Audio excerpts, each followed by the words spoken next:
on top of mind for a lot of people, especially in 2022, I got the year right, thank goodness. In 2022 right now is the issue of inflation. Some people are not so aware of really what it is, what it does. Some people take it out of context in different ways. Some people just think it's a total invisible thing, ambiguous, can't pinpoint it. In regards to, let's just say, strictly related to finance and how they should be worded their day-to-day with how they spend their money or don't spend their money, what is your take on that? Inflation can be tough. I'll try to be relatively brief on this, but inflation affects different people in very different ways. My father's 90 and he's still alive, spends very little money. He's virtually unimpacted by inflation. People that have if they're retirees or pre-retirees, they have a good asset base, they'll pay more for stuff, but it's not really going to change their lifestyle.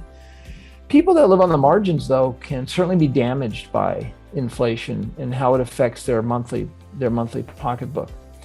I would not, if you're an investor, I wouldn't necessarily seek out some sort of a short-term hedge against inflation. You can do it, you can invest in commodities, but they involve a lot more volatility and you may not get the reward on that. The best long-term way to beat inflation historically has been the stock market. You just own stocks for the long run. They should outpace inflation.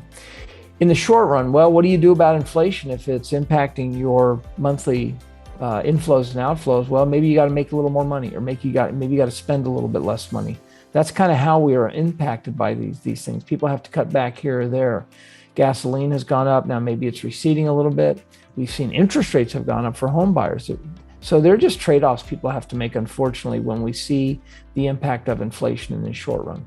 And where also we could see this damage, I'm no economist, but if inflation increases, if we begin to see a recession, what ends up happening is you can see people losing their work, and that's where a recession can become a personal depression for some people. The rest of us are impacted in a certain way, but people that lose their work due to inflation or a recessionary event, those are the ones that are damaged the most. And so you just got to keep plowing ahead, looking for work if that happens. 100%. Totally concur with that, Mark.